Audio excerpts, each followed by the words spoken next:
आज हम आए हैं जी 250 साल पुरानी जो है हवेली में। कहा गया है कि यहाँ पर 35 किलोमीटर लंबी सुरंग है। ये वो रास्ता है जो कि सुरंग को जाता है। ये सुरंग जनाब इंडिया भी निकलती है और इसके साथ साथ ये जो लाहौर के मेन मॉन्यूमेंट्स हैं जिनमें बादशाही मस्जिद, आगे हम बढ़ने की कोशिश करते हैं। सरदार साहब क्या क्या कुछ हो सकता है यहाँ पर? आपने कभी इसको एक्सप्लोर करने की कोशिश की? जी काफ़ी दफ़ा किए। इसमें चमगादड़े बहुत ज़्यादा हैं। अलबत्ता हम आगे सुरंग में नहीं जा सके। ये 35 किलोमीटर लंबी सुरंग है और 250 साल पुरानी सुरंग है। इस हवेली का नाम है जी हवेली सरदार जवाला सिंह संधू। इसे अभी भी आपने ओरिजिनल हालत में रखा हुआ है, अलबत्ता थोड़ी सी खस्ता हाल हो चुकी है। इसके बारे में कुछ बताएं। इस हवेली ने जी 65 और 71 की जो दो मेजर पाकिस्तान और इंडिया के दरमियान वॉर्स हैं वो देखी हैं, और इसकी डिस्ट्रक्शन की बड़ी वजह ही वो है। ये गांव पढ़ाना है जो कि बिल्कुल बॉर्डर पे मौजूद है, पाकिस्तान इंडिया इंटरनेशनल बॉर्डर।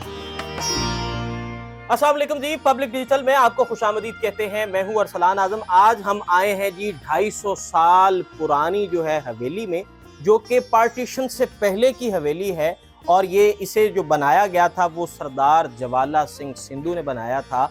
इस हवेली की तारीख क्या है? और कहा गया है कि यहाँ पर कोई 35 किलोमीटर लंबी सुरंग है। और ये सुरंग की क्या कहानी है, ये तमाम तर बातें जो है हमारे साथ सरदार साहब मौजूद हैं। सरदार साहब पहले तो अपना नाम बताइए और ये बताइए कि क्या तारीख है इसकी। जी बिल्कुल, सबसे पहले जी मेरा नाम है सरदार सादुल्ला संधू और मैं सरदार जवाला सिंह संधू का डिसेंडेंट हूँ। हम उनकी 8th जनरेशन है।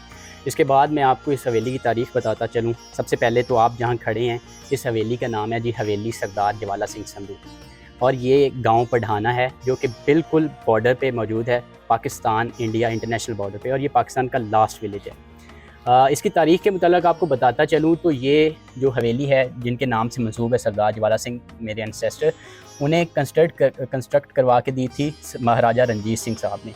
और ये बात है तकरीबन लेट 18th सेंचुरी और अर्ली 19th सेंचुरी की, यानी कि ये तकरीबन 250+ ईयर्स एंशेंट हिस्टोरिकल बिल्डिंग है।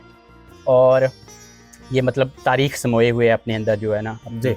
इसके अलावा आपको बताता चलूँ, इसमें एक बेसमेंट भी है जो कि एक मुनफरद खसूसियत की हामिल है कि उसका जो लिंक है वो गोल्डन टेम्पल अमृतसर सरदारों की ज़मीनों के साथ, और हमारे इधर प्री पार्टीशन दो थे हमारे जितने भी इधर मुगल आर्किटेक्ट्स, बादशाही मॉस्क वगैरह, उसके साथ भी। मतलब ये सरदार साहब कितने किलोमीटर लंबी सुरंग है और ये इंडिया में जाके निकलती है? जी बिल्कुल, ये प्री पार्टीशन अमृतसर जाके इंडिया में निकलती थी, जिसकी तकरीबन लेंथ जो हम डिस्टेंस था वो 35 to 40 किलोमीटर था। अब तो खैर वो पार्टीशन के बाद सिर्फ हवेली के सराउंडिंग्स में ही रह गई है, क्योंकि आगे से दोनों तरफ से वो बंद हो चुकी है।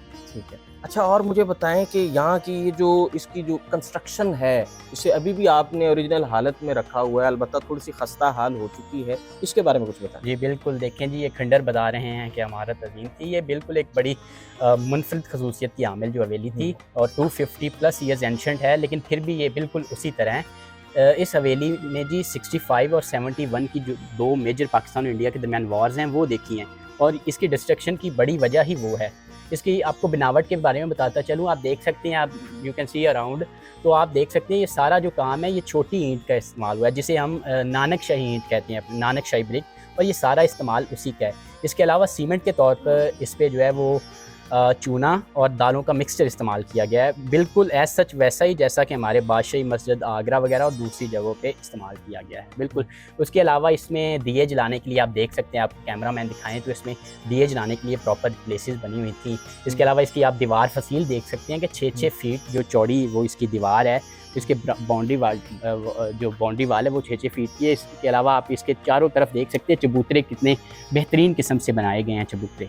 ठीक है। अच्छा, मुझे ये बताइए कि ये रकबा कितना है, और जब आपको ये मिली, आपके बड़े क्या कहते थे जब आपको ये मुंतकिल हुई, तो यहाँ पे क्या क्या इसका जाहो जलाल क्या क्या था? जी देखें, प्री पार्टीशन तो इसका रकबा 2 एकड़ से भी ज़्यादा था, लेकिन पार्टीशन के बाद और अब जो इसका रकबा है वो तकरीबन 4 कनाल से 6 कनाल के दरमियान है, सिर्फ हवेली का जो रकबा है। Constructed area? जी, कंस्ट्रक्टेड एरिया। इसके साथ पार्किंग वगैरह जो दूसरा सिस्टम हम मिला लें तो तकरीबन 1 एकड़ पे जो ये बन जाता है। तो मैं आपको बताता चलूँ कि 1942 में जो मेरे परदादा अबू थे सरदार हरचरण सिंह, उन्होंने इस्लाम कबूल किया और उनका फिर नाम कन्वर्ट हो गया सरदार नसरुल्लाह संधू। तो हम इस्लाम कबूल किए हुए हमें माशाल्लाह हमारी जो 4th जनरेशन है, और जब हमें ये कन्वर्ट हुई थी, इनहेरिट हुई थी, तो इसका रकबा काफ़ी ज़्यादा था। फिर आपको बताया मैंने वॉर्स की वजह से तो काफ़ी ज़्यादा डिस्ट्रक्शन हुई, इसका नुकसान हुआ। अब इसका जो रकबा तकरीबन 4 कैनाल्स टू 6 कैनाल्स है। अच्छा, अगर हम बात करें इस गांव की, तो ये गांव कितना पुराना है, इस गांव की क्या तारीख है और ये बॉर्डर से कितना करीब है इस हवाले से? बिल्कुल जी, ये एक गांव एक बहुत पुरानी तारीख जो अपने अंदर समोए हुए है, और ये गांव एग्जैक्ट डेट तो नहीं बता सकता, लेकिन ये बहुत ही ज़्यादा पुराना है। कहा जाता है कि इधर महाराजा जो रंजीत सिंह है, उससे भी पहले जो मतलब जो अकबर बादशाह थे, उनकी एक शादी भी इसी गांव में हुई थी। मतलब ये इतनी पुरानी तारीख का हामिल है।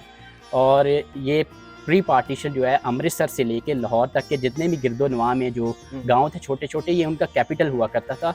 और इधर से सुई से लेकर बड़ी से बड़ी मैक्रो लेवल तक हर चीज़ मिल जाया करती थी। मतलब ये एक टाउन था प्री पार्टीशन। बिल्कुल एग्जैक्टली। ठीक है। यहाँ से अगर हम बात करें तो मतलब 35 किलोमीटर दूर आप कह सकते हैं कि इंडिया का सिलसिला। बिल्कुल, ये लाहौर से ज़्यादा करीब हमें जो अमृतसर पड़ता है। इवन हमारा जो वेदर कंडीशंस हैं वो भी अमृतसर से ज़्यादा सिमिलर हैं एज सच लाहौर के। मतलब हम अगर वेदर अपना देखें तो हम पहले देखते हैं अमृतसर का, बाद में लाहौर का देखते हैं। इतना इवन हमारा कभी कभार टाइम भी इंडिया से मिल जाता है। इधर गांव में होते हुए आधा घंटा हमारा टाइम आगे चला जाता है, इंडिया से मिल जाता है। अच्छा, ये बताइए कि यहाँ अगर आप इन कमरों में स्टे करते हैं तो इनकी जो अंदर की जो क्लाइमेट कंडीशन है वो क्या है? ये ईंटें, ये जो चुनाई हुई है, ये आम जो हमारी सीमेंट से हम लोग घर बनाते हैं उनसे डिफरेंट है? बिल्कुल जी, ये उनसे एक यूनिक किस्म की ये बनावट है। मैं आपको बताता चलूँ, आप बेसमेंट विजिट करेंगे तो इस तरह इस तर्ज़े अमल से ये बनाया गया है कि ये सर्दियों में गर्म और गर्मियों में सर्द हो जाती है। मतलब इस तरह की इसकी बनावट है, यूनिक किस्म की।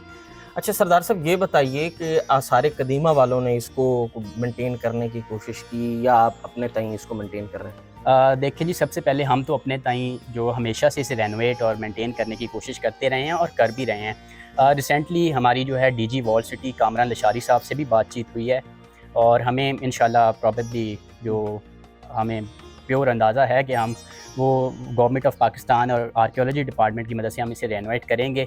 तो मैं आपके ज़रिए भी ये मैसेज देना चाहता हूँ अपनी गवर्नमेंट को, वर्ल्ड सिटी को, आर्कियोलॉजी डिपार्टमेंट को, कि देखें जी ये हमारा विरसा है। सिविलाइज कौमों की निशानी ही उनका विरसा होती है। मैं आपके थ्रू ये मैसेज देना चाहता हूँ कि आएँ इधर, इसे प्रिजर्व करने में, इस हिस्ट्री को, इसकी हिस्ट्री को प्रिजर्व करने में हमारी मदद करें और फंड्स इशू करें, इसको रेनोवेट करें, इसको बिल्ड अच्छा, करें। मुझे ये बताएं कि लोग कहाँ कहाँ से आते हैं? अब तक लोगों के कोई विजिट्स हुए हैं? ये एक ऐसा आप कह लें कि नायाब चीज़ है कि जो छुपी हुई अभी लोगों तक जो है वो नहीं पहुँचे। जी बिल्कुल बिल्कुल, इधर डेली बेसिस पे जी इंटरनेशनल लेवल, नेशनल लेवल और लोकली जो है सैकड़ों की तादाद में, बीसियों की तादाद में विजिटर्स आते हैं। इसके अलावा इधर हमारे जो सेलिब्रिटीज़ हैं वो आए हैं। इधर शूटिंग्स वगैरह होती हैं, स्टिल फोटोग्राफी वगैरह होती है इधर, और डेली बेसिस पे इधर जो है ना वो विजिटर्स आते हैं और इधर विजिट करके जाते हैं। व्लॉगर्स आते हैं, ब्लॉगर्स आते हैं, सेलिब्रिटीज़ आती हैं। इस 250 साल पुरानी हवेली का ये वो रास्ता है जो कि सुरंग को जाता है, और जनाब हमारे साथ सरदार साहब हैं, ये हमें दिखाएंगे कि ये, और इस सुरंग के बारे में बताएंगे। सरदार साहब चलिएगा ज़रा हमें दिखाइएगा, 250 साल पुरानी आखिर जो है ये सुरंग है, ये रास्ता 250 साल पुरानी सुरंग जो है ये उसको जा रहा है जी। और ये सुरंग जनाब इंडिया भी निकलती है, और इसके साथ साथ ये जो लाहौर के मेन मोनूमेंट्स हैं जिनमें बादशाही मस्जिद, आगे हम बढ़ने की कोशिश करते हैं। वैसे जो कि चीज़ 250 साल पुरानी है वो वहाँ पे अशरातुल अर्ज़ भी हो सकते हैं। इसके अलावा अमूमी तौर पे अंधेरे की जगह है, तो यहाँ पर जनाब जो है वो सरदार साहब से जानने की कोशिश करते हैं। सरदार साहब, क्या क्या कुछ हो सकता है यहाँ पर? आपने कभी इसको एक्सप्लोर करने की कोशिश की? जी काफ़ी दफ़ा की है। इसमें चमगादड़े बहुत ज़्यादा हैं इस बेसमेंट में, इसके अलावा तो यहाँ कुछ नहीं है। वैसे टेम्परेचर की बात की जाए तो इसका टेम्परेचर कितना है? टेम्परेचर देखें जी, ये ऐसी तर्ज़े अमल पे बनाया गया है कि गर्मियों में ये सर्द रहती है और सर्दियों में गर्म रहती है। तो टेम्परेचर इसका बिल्कुल नॉर्मल है। इनफैक्ट गर्मियों में सर्द और सर्दियों में गर्म होता है। अच्छा, आपने 35 किलोमीटर का ये रकबा है, फासला है, आपने कितने किलोमीटर करने की कोशिश की? नहीं, ये मेरे पार्टीशन से पहले ही बंद हो गया था। हमारे बड़े बताते हैं कि वो गोल्डन टेम्पल जाया करते थे सरदारनियाँ और उनके जो सरदार हैं, ताकि वो बाहिफाजत और पुरअमन तरीके से और सेफ्टी पर्पज़ पर पूरा उतरते हुए अपनी इबादत के लिए जा सकें। अच्छा, वो जो अंदर से रास्ता था, आपके बड़ों ने क्या बताया कि वो किसने बंद करवाया या क्या सिलसिला? वो पार्टीशन के बाद सिक्योरिटी पर्पज़ की वजह से दोनों इतराफ से मुनक़ता बंद कर दिया गया है। तो अच्छा, कभी कोशिश की हो आपके बड़ों ने इन इन रास्तों से जाने की, दूसरे इलाकों में जाने की कोशिश की हो? कितनी दफ़ा बॉर्डर क्रॉस किया आपके बड़ों ने जी, इस रास्ते से? प्री पार्टीशन तो बॉर्डर था ही नहीं, तब तो प्री पार्टीशन कोई चीज़ मसला ही नहीं था, तो तब तो आया जाया करते थे यूजुअली रूटीन की तरह। लेकिन आफ्टर 1947 पार्टीशन के बाद बंद हो गया चूँकि, तो कोई भी जाने की किसी ने भी कोशिश नहीं की। बहुत शुक्रिया जी, हमने इस 250 साल पुराना ये जो हवेली का सिलसिला है, इसकी सैर हमने आपको कराई। अलबत्ता हम आगे सुरंग में नहीं जा सके, ये 35 किलोमीटर लंबी सुरंग है और 250 साल पुरानी सुरंग है। अलबत्ता ये जो इस तरह के मोनूमेंट्स हैं, ये इमारतें हैं, ये चीख-चीख कर कह रही हैं कि इनकी देखभाल की जाए, इनकी हिफाज़त की जाए और ये काम महकमा आसार कदीमा और वर्ल्ड सिटी का है। यहाँ पर अपने मेज़बान अरसलान आज़म को इजाज़त दीजिए। अल्लाह निगहबान।